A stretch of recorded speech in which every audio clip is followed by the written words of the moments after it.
cristianismo tradicional hoy es considerado como el domingo más glorioso del calendario cristiano. En el cristianismo tradicional hoy se celebra lo que es la culminación de las fiestas que tienen que ver con la Semana Santa, aunque estamos actualmente en los Estados Unidos y aquí la influencia católica no ha sido tan fuerte a diferencia de nuestros países latinos. No queremos pasar por alto el hecho de que probablemente algunos estén más dispuestos a escuchar la palabra del Evangelio en días como estos, más allá de las discusiones de si fue en esta fecha que se celebró dicho sacrificio de Cristo. Lo que queremos es enfocarnos y aprovechar para que una vez más meditemos en los últimos días de Jesús aquí en la tierra. De hecho, hacíamos la observación de que si usted entró a nuestro edificio y le llamó la atención, a nuestro lado izquierdo, esta cruz no es una señal de que estamos volviéndonos católicos de nuevo, sino más bien es algo decorativo para ilustrar lo que tiene que ver o lo que hemos llamado a este servicio a los pies de la cruz. Ese es el tema que nos ocupa durante este servicio, y mientras los organizadores conversábamos sobre el tema, quisimos hacerlo de esta manera porque en muchas ocasiones cuando hablamos de este tipo de domingo se piensa en el domingo de resurrección. Amén. Sin embargo, para que haya un domingo de gloria, tiene que haber un viernes de crucifixión. Y a veces nuestra naturaleza humana nos inclina hacia lo fácil y lo glorioso, de tal manera que usted y yo podemos desear el domingo de gloria, pero sin tener que pasar por el Calvario. Amén. Si pudiéramos desviarnos un poco, lo haríamos. ¿Cuántos quieren un domingo de gloria? Amén. ¿Cuántos quieren resucitar con Cristo? Amén. ¿Cuántos están dispuestos a morir con Cristo?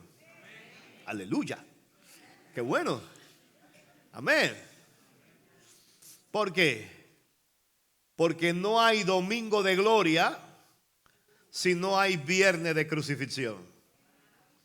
Nadie que no esté dispuesto aún a dar su vida por Cristo puede pretender obtener las glorias de Cristo. En el cristianismo moderno, lamentablemente, hemos pensado en un cristianismo que de alguna forma, aunque lleva una cruz, queremos tener una cruz acolchada, con una especie de almohada, que no sea tan complicada. Amén. ¿Por qué? Porque nos han enseñado a soñar con la resurrección sin pasar por el Calvario. Sin embargo, mis amados, es en el Calvario, es en la cruz de Cristo, es a los pies de la cruz que nosotros encontramos la redención de nuestras vidas. Sin crucifixión no habría redención. La redención verdadera y plena se encuentra a los pies de la cruz. La cruz entonces es un lugar donde la humanidad encuentra esperanza y un nuevo comienzo a través del sacrificio de Cristo. Esta mañana veíamos lo que es el escenario que rodeaba los diferentes personajes que aparecen rodeando la cruz de Cristo. Veíamos que se nos menciona a María, su madre. Se nos menciona a otras dos Marías más. En esta ocasión se hablaba de María de Cleofas y María Magdalena. Pero también se nos hablaba de el apóstol Juan o el discípulo Juan, que estaba ahí acompañando a Jesús. Sin embargo, yo en esta oportunidad quiero tomarme la libertad para hablar de un personaje que cuando se trata de la escena del Calvario, a mí realmente me impacta. Su nombre no lo conocemos porque él no fue un discípulo de Jesús, o por lo menos de lo que nosotros tradicionalmente conocemos como esos que anduvieron, que estuvieron con Cristo itinerantemente. Sin embargo, lo poco que se nos cuenta de su vida, que lamentablemente es la parte de su muerte, nos da esperanza. Y precisamente yo quiero que usted me acompañe en esta oportunidad. En la primera ocasión leímos en Juan, pero yo quiero trasladarme a el texto de Lucas capítulo 23 y estaremos leyendo desde el verso 32 a el 45. Quiero hablar acerca de uno de los trofeos más gloriosos del cristianismo. Si la salvación de cada uno de nosotros fuera un trofeo, yo creo que la salvación de esta persona sería el trofeo más especial del cristianismo. Y precisamente fue otorgado en circunstancias de muerte. Vaya conmigo a Lucas 23, versos 32 al 45. Cuando usted me responda con un amén, yo sé que usted lo encontró ya. Amén. Dice la escritura: llevaban también con él, o sea, con Jesús, a otros dos que eran malhechores para ser muertos. Y cuando llegaron al lugar llamado de la calavera, le crucificaron allí y a los malhechores, uno a la derecha y otro a la izquierda. Y Jesús decía: Padre, perdónalos, porque no saben lo que hacen. Y repartieron entre sí sus vestidos, echando suertes. Y el pueblo estaba mirando, y aún los gobernantes se burlaban de él, diciendo: a otros salvó, sálvese a sí mismo, si este es el Cristo, el escogido de Dios. Los soldados también le escarnecían, acercándose y presentándole vinagre y diciendo: si tú eres el rey de los judíos, sálvate a ti mismo. Había también sobre él un título escrito con letras griegas, latinas y hebreas que decía: este es el rey de los judíos. Verso 39. Y uno de los malhechores que estaban colgados le injuriaba diciendo: si tú eres el Cristo, sálvate a ti mismo y a nosotros. Respondiendo el otro, le reprendió diciendo: ¿ni aún temes tú a Dios estando en la misma condenación? Nosotros a la verdad justamente padecemos, porque recibimos lo que merecieron nuestros hechos, mas este ningún mal hizo. Y dijo a Jesús: acuérdate de mí cuando vengas en tu reino. Quiero repetir ese verso. Respondiendo el otro, le reprendió diciendo: ¿ni aún temes tú a Dios estando en la misma condenación? Nosotros a la verdad justamente padecemos, porque recibimos lo que merecieron nuestros hechos, mas este ningún mal hizo. Y dijo a Jesús: acuérdate de mí cuando vengas en tu reino. Entonces Jesús le dijo: de cierto te digo que hoy estarás conmigo en el paraíso.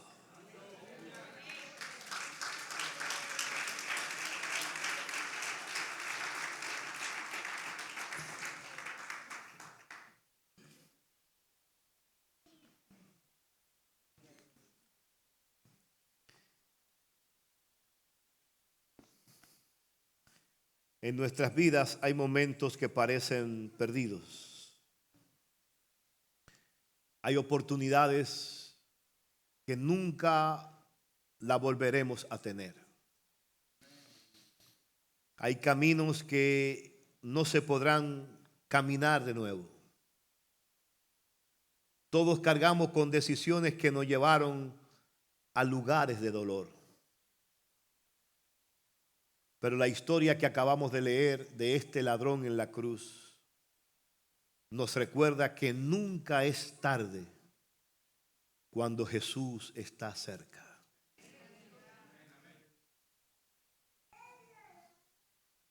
Incluso en la última hora,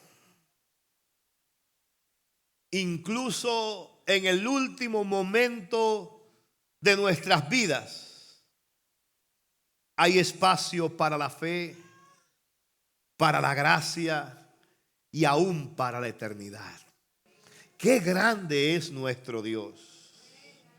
Hermano, yo quiero hoy hablarles acerca de este ladrón arrepentido. Y esto como que, estas palabras como que no combinan. Porque si es ladrón, si es ladrón, entonces no es arrepentido. Y si es arrepentido, entonces no es ladrón. Pero vamos a hacer esta combinación. Le decimos ladrón arrepentido como para suavizar lo que este hombre hacía. Pero piensen un momento en esto. La condena de la cruz era reservada para los criminales más fuertes de aquella sociedad. Cuando una persona era condenada a la cruz, era porque de alguna forma ya la sociedad estaba cansado de los actos de maldad de esa persona. Es como hablar de la pena de muerte en este tiempo. Es hablar de la pena capital. Era la peor de las condenas. Este ladrón, o mejor dicho, estos ladrones, no solamente eran ladrones comunes y corrientes. Parece que aún por lo que él mismo dice de él o de ellos, parece que sus hechos eran tan desagradables que él mismo entiende que justamente está recibiendo el pago por la forma en cómo él había decidido vivir.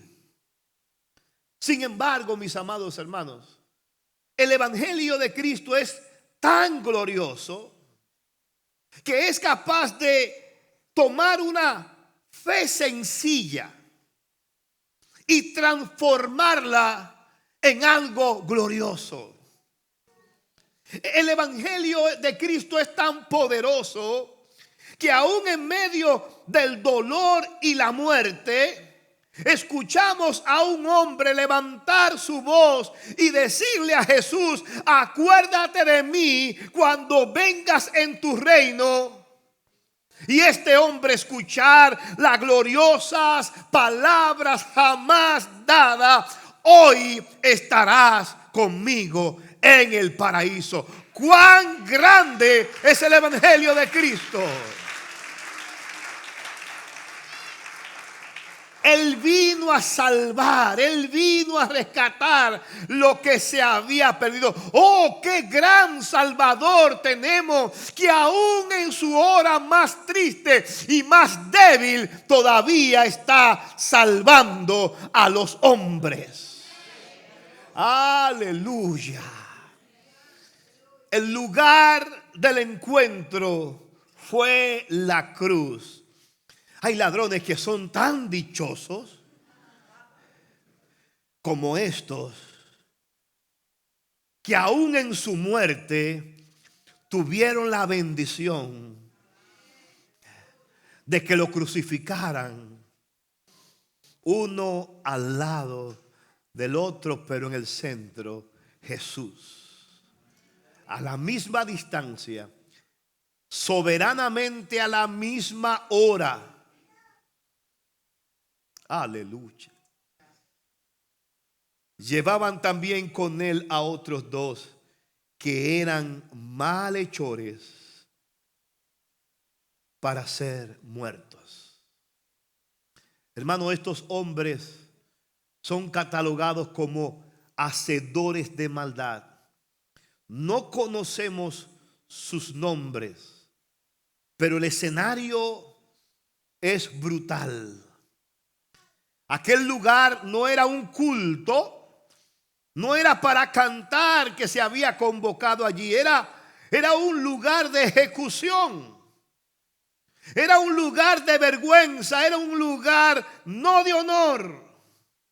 Era un lugar de humillación, pero gloria a Dios, allí en ese lugar sangriento llamado el Calvario, Dios preparó un encuentro eterno del cual usted y yo hoy podemos evaluar. A veces nosotros pensamos que Dios solamente habita en un templo. O que para sentir a Dios tenemos que de alguna forma irnos a un retiro espiritual. O a un ambiente ideal para encontrarnos con Dios de una forma tranquila. Y ciertamente Dios puede habitar en esos lugares. Pero el Dios al que nosotros le servimos no está situado solamente en templos ni en lugares de comunión. Nuestro Dios es capaz de ir a visitar hasta el mismo infierno cuando Él tiene un propósito con alguien. Oh, gloria a Dios. La cruz nos enseña que Jesús, aleluya, la cruz nos enseña que nuestro Jesús, sí, nuestro Dios, a veces se manifiesta en ambientes que son extraños para nosotros. ¿Quién iba a decir que ese día de muerte iba a ser día de vida y de victoria para un ladrón? Oh, gloria a Dios, arrepentido. Aleluya.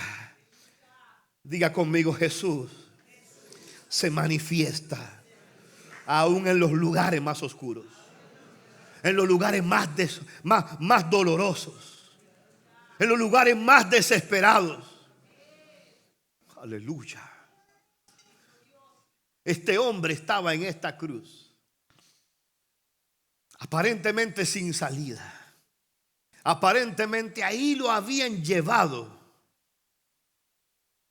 sus pecados. Probablemente en el infierno estaban preparando ya el recibimiento. Probablemente muchos demonios estaban diciendo: bueno, señores, ya por fin viene fulano y viene acompañado con su socio fulanito.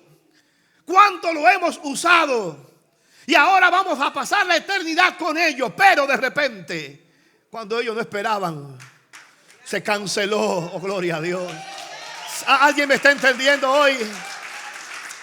En el último momento, oh, cuán glorioso es nuestro Salvador. Aleluya. Oh, gloria al nombre del Señor. Yo quiero conocer a este hombre. Yo digo que mientras uno más avanza en la vida, cuando tenemos que despedir a personas que amamos, personas que admiramos, cuando tenemos como que nuestras generaciones se van apagando y se van yendo, y cuando parecería como que estamos más cerca del violín que de la guitarra, cuando parecería como que ya personas que nosotros lo veíamos como nuestros líderes ya están pasando a la presencia del Señor, uno como que dice: bueno, pero como que nos están llevando rápido. Pero le digo una cosa, hermano. Cuando yo medito en esto, en estos días le decía: Señor, pero como que el cielo se está poniendo más interesante. Porque como que de aquel lado me están quedando como personas más interesantes. Y yo no sé usted, pero yo quiero llegar a su presencia. Yo disfruto aquí. Yo disfruto aquí, pero yo no creo que yo tenga la lucha del apóstol Pablo que decía, yo no sé en qué escoger, quiero estar en la presencia de Dios, pero también quiero estar con mis hermanos. Hermanos, discúlpenme, pero yo no tengo esa lucha. Si el Señor me dice, vámonos ahora, Señor, ha sido un placer, gracias, Dios le bendiga, nos vemos de aquel lado, porque el cielo se está poniendo interesante, hermano. Créame, el cielo está interesante, hermano. Y deje que lleguemos nosotros, que ahí es verdad que se va a poner interesante, hermano. Porque, hermano, yo quiero conocer a este hombre. Perdónenme la expresión dominicana, pero yo quiero conocer a este tipo. Yo sé que lo que usted está hablando con Moisés, con Elías, usted está por allá visitando, ¿verdad? A cualquiera de los profetas. Yo voy a decir, ¿dónde está el que era ladrón? Porque yo tengo que hablar con ese señor para decirle, muchachos, pero hermano, mire, el ladrón llegó al cielo oliendo a humo, hermano, mire. A ese lo sacaron, a ese lo sacaron. Oh, gloria a Dios. Dicen en mi país que hay por lo menos diferentes tipos de graduados. Usted se puede graduar magna cum laude. Usted se puede graduar summa cum laude. O se puede graduar cum laude. Pero el dominicano le pone otra categoría. Dice, usted se puede graduar chepa cum laude. ¿Sabe cuáles son los chepa cum laude? Los que pasaron, hermano, a tablitas. Y mire, con olor a humo. Este se salvó, hermano. Chepa cum laude. Pero de que se salvó, se salvó. Oh, gloria al nombre del Señor. Yo le admiro y gloria a Dios si usted está detrás de la corona y tener tiempo para contar cuánta estrella tiene su corona y que mencionen su nombre y todo el mundo diga, wow, yo lo que quiero es estar allá arriba, hermano, con que a mí me hagan pasar, oh, gloria al nombre del Señor. He aquí un trofeo a la gracia de Dios, un hombre, mis amados hermanos, oh, gloria al nombre del Señor, que sin ser bautizado, sin visitar todos los domingos iglesia, sin diezmar y ni ofrendar, sin predicarle a todo el mundo, lo único que él hizo fue mirar a Jesús como nadie lo había visto. Mientras otros veían a Cristo como un derrotado, un debilucho, aleluya, fantasioso, él dijo, no, este es un rey, viene otra vez. Alguien me está entendiendo. Acuérdate de mí cuando vengas a reinar.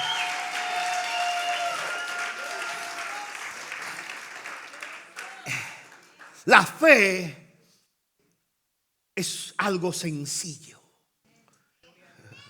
No se necesita demasiado.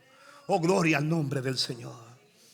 No se trata de lo mucho que creamos, se trata de lo poco que creamos. Pero si eso poco que queremos lo creemos sobre todo en la persona de Cristo, oh, gloria a Dios.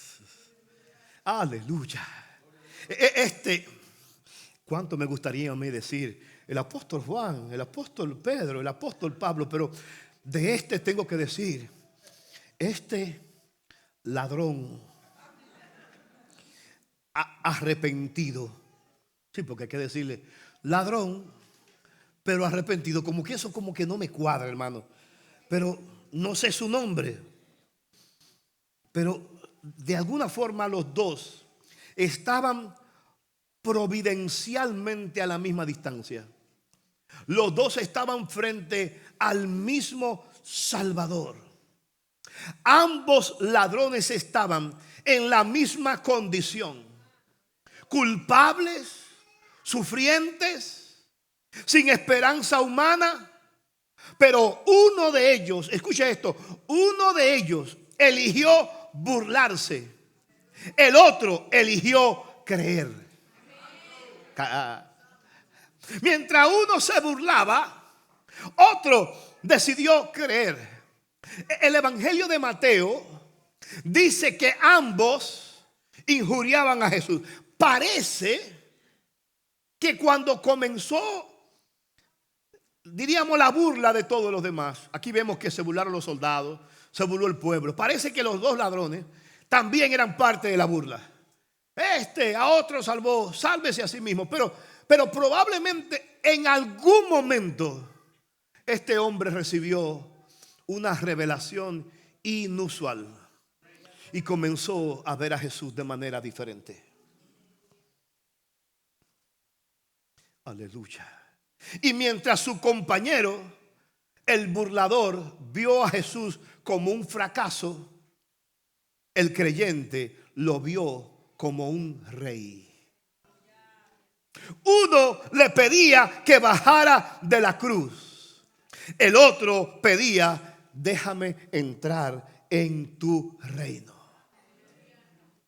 Uno se burlaba diciendo: si eres hijo de Dios, baja de esta cruz y bájanos a nosotros. El otro decía: acuérdate de mí cuando vengas a reinar. ¿Por qué? Entienda esto, amado hermano.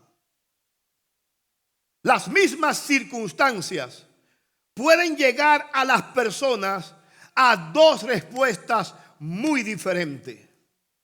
Así que no es la situación lo que determina tu destino, sino la actitud de tu corazón. Usted y yo podemos estar soberanamente convocados en el mismo lugar y bajo la misma circunstancia y recibir totalmente diferentes respuestas. ¿Cómo verás a Jesús hoy a los pies de la cruz? ¿Verás a Jesús como un derrotado o lo verás como un Salvador glorioso? ¿Te burlarás de su fragilidad o verás en él a un rey que viene? Aleluya. Oh, gloria al nombre del Señor. Acuérdate de mí cuando vengas en tu reino. Mire ese verso 42. Esto es clave para que usted pueda entender por qué este hombre se salvó. Este hombre se salva porque él cumple con el único requisito que se necesita para ser salvo. La salvación no se obtiene por hacer cosas. La salvación se obtiene por creer cosas. La religión nos enseña que para ser salvos tenemos que hacer. El cristianismo nos enseña que antes de hacer hay que creer. Nadie es salvo por algo que haga. Usted y yo somos salvos por algo que alguien hizo. Amén. No se trata de mi desempeño. Se trata del desempeño de uno que dijo: consumado es. La deuda está saldada. El que cree en mí, como dice la Escritura, de su interior correrán ríos de agua viva. ¿Qué dice este ladrón? Acuérdate de mí cuando vengas en tu reino. Este hombre mostró una teología más profunda que muchos religiosos. En una escena de muerte, él habló vida. En un momento de derrota, él habló de reino. Frente a un crucificado, él vio a un rey. Y sin darse cuenta, Dios en su gracia le dio una visión tan grande a este ladrón arrepentido que lo trasladó de ser un malhechor ladrón a ser uno de los primeros profetas del Nuevo Testamento, viendo a Cristo como ninguno de sus discípulos lo habían visto. Este que está aquí, aunque está ensangrentado, aunque está débil, tiene un reino, volverá en ese reino. Y lo único que yo quiero es que te acuerdes de mí cuando vengas en tu reino. Hermano, este hombre ni siquiera pide ser salvado. Él no le dice a Jesús, Jesús, prospérame. Él no le dice a Jesús, Jesús, sáname. Él no le dice a Jesús, ni siquiera Jesús, déjame entrar en tu reino. No. Él lo único que pide es, mira, yo a ti te estoy viendo de manera diferente. Yo te estoy viendo como un rey, y no cualquier rey, sino un rey que va a volver. Y cuando va a volver, va a establecer un reino en este lugar. Lo único que yo quiero es que te acuerdes de mí. Si tú quieres salvarme, si tú me encuentras digno, aleluya, lo único que te pido es que te acuerdes de mí cuando vengas en tu reino. Aleluya. Oh, gloria a Dios. Pedro anduvo con Jesús y no fue capaz de ver esto. Juan anduvo con Jesús, estaba en la cruz y no lo veía. Mientras todos los discípulos que habían caminado con Jesús 3 años y medio se estaban preguntando y tratando de armar, pero esto no está contemplando. La misma María, hermano, yo digo que María estaba ahí presente y quizás con muchas dudas y preguntas sin responder. Pero ¿cómo es posible? Esto no estaba en programa. A mí me dijeron que el niño que yo tenía en mi vientre iba a ser el Salvador del mundo. ¿Cómo entra esto? Recuerden ustedes, hermano, que aun cuando Jesús comenzaba a hablar de su venida, él mismo le tenía que decir a sus discípulos: no se turbe vuestro corazón, creen en Dios, crean en mí. Yo me voy y voy a prepararle lugar para vosotros, y vendré otra vez y me presentaré a mí para que donde yo estoy, ustedes también estén. Ustedes recuerdan que aún el mismo Pedro, cuando escuchó a Cristo frecuentemente hablando de que había que ir a Jerusalén a morir, el mismo Pedro le dice: no, Señor, ya cállate con esto, no hable de eso, ningún mal te acontezca. El mismo Jesús le tuvo que decir: Pedro, apártate de mí, Satanás. ¿Por qué? Porque no pones la mirada en las cosas del reino, sino en la de aquí de la tierra. Hermano, los mismos discípulos estaban confundidos, estaban turbados acerca de la muerte de Cristo. Ellos mismos dicen que sus ojos estaban vedados. Ellos comprendieron después de la resurrección. Estaban turbados. Pero este ladronazo, sí, este malhechor, que ni siquiera sabemos su nombre, nos da una lección a nosotros. Y la lección es fácil adorar a Dios y imaginárselo en un trono resplandeciente con una corona y una voz estruendorosa y vestido de oro. Pero este ladronazo vio a Jesús ensangrentado y débil, vio a Jesús mayugado, vio a Jesús tan destruido, hermano, que aún Pilato dice que cuando mandó a azotar a Jesús, ¿sabe por qué Pilato mandó a azotar a Jesús? Pilato estaba temblando con Jesús, pero lo mandó a azotar para que cuando los judíos vieran a Jesús le tomaran lástima. Por eso cuando Pilato lo presenta, lo empuja y le dice: he aquí al hombre. En otras palabras, perdonen esta masa de carne que se hizo Mesías, tengan misericordia. Pero los judíos dicen que cuando vieron a Jesús después del azote de Pilato, hermano, cuando ellos vieron a Jesús, se indignaron más de que semejante masa de carne pretendiera ser su glorioso Mesías. Y ahí fue que con fuerza gritaban: crucifícale, crucifícale, fuera con este. Hermano, Cristo quedó tan desfigurado que ni siquiera fue capaz de llevar su propia cruz. Sin embargo, a pesar de lo frágil que era, este ladrón, cuando lo ve, le dice: tú eres un rey. Aleluya. Pero no eres lo que dice ese letrero, el rey de los judíos. No. Tú eres el rey del mundo. Porque tú regresarás y establecerás tu reino. Yo lo único que quiero es que te acuerdes de mí cuando vengas a reinar. Oh, gloria al nombre del Señor.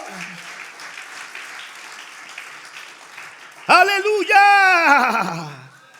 Aleluya. Eso se llama fe. Diga conmigo: eso se llama fe. La fe es ver lo imposible. es creer lo imposible. La fe es confiar lo eterno. Este ladrón vio más allá del madero y reconoció que en el trono de Jesús no estaba en Jerusalén, sino en la eternidad. Oh, gloria al nombre del Señor.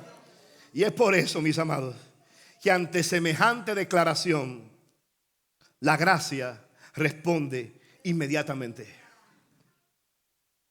Cuando usted ejerce fe, automáticamente la gracia no se queda callada. La gracia responde. Si hay fe, la gracia responde. Donde no hay fe, la gracia se estanca. Pero donde hay fe, la gracia responde inmediatamente. Mire lo que dice el verso 43. Entonces Jesús le dijo: de cierto te digo que hoy estarás conmigo en el paraíso. Aquí hay, no sé, probablemente en medio nuestro haya alguien que quizá venga de una línea de pensamiento de los testigos de Jehová. Los testigos de Jehová enseñan que en esta expresión, cuando Jesús dice: de cierto te digo que hoy estarás conmigo en el paraíso, ellos ponen un punto. En otras palabras, ellos dicen: lo que Jesús le dijo al ladrón fue: te lo digo hoy, pero se va a cumplir allá. Te lo digo hoy, o sea, de cierto te digo, hoy estarás conmigo en el paraíso. Ellos ponen un punto ahí. O sea que es supuestamente una promesa para ser cumplida. Pero la fuerza del texto no nos permite. Y los manuscritos más antiguos no contemplan ninguna pausa en la expresión de Cristo. Lo que Cristo le está diciendo al ladrón no es: te estoy diciendo hoy que me voy a acordar de ti dentro de 2000, 3000 años. No. Jesús lo que le está diciendo es: te digo que hoy tú y yo entramos juntos. Hoy tú y yo entramos juntos en el paraíso. De cierto te digo que hoy estarás conmigo en el paraíso. La Biblia no lo dice, pero permítame imaginarme por un momento este cuadro, este momento glorioso. Permítame imaginarme. Total, usamos la imaginación para muchísimo disparate. Que la usemos para cosas buenas. Yo creo que la Biblia no da detalle de esto, pero tomando esta expresión, de cierto te digo que hoy estarás conmigo en el paraíso, y considerando que Jesús murió primero que los ladrones. ¿Recuerdan ustedes la historia? ¿Verdad? ¿Quién murió primero? ¿Los ladrones o Jesús? Jesús murió primero. Él entregó su espíritu. De tal manera que, como se acercaba la celebración de la Pascua, tuvieron que quebrarle las piernas a los ladrones para avanzar su muerte, para poderlo descolgar, porque no se podía esperar la Pascua con, diríamos, esos cadáveres ahí. Ahora piensa en esto. La Biblia no da detalle de esto, pero vamos a imaginarnos un poco. Pues, quizá fue así, quizá no. Imaginámonos. Jesús entrega su espíritu. Quizás hay ángeles ahí esperándolo. Maestro, terminamos la misión. Te escuchamos decir: consumado es. La palabra consumado es la palabra griega tetelestai. Y la palabra griega tetelestai era la palabra que se usaba cuando se saldaban los contratos. En otras palabras, cuando usted hacía un contrato y se cumplían con todos los requisitos de los contratos, se sellaba con un sello, y el sello era tetelestai, consumado. La deuda está pagada. Por eso es que dice el Evangelio que Cristo dijo: tengo sed. Y cuando le pasaron el vinagre, algunos dicen que fue como estaba seco, parece que tomó un poco como para afinar la garganta y proclamar que la deuda tuya y mía en cuanto a la justicia de Dios estaba totalmente, completamente saldada. ¡Aleluya! Consumado es.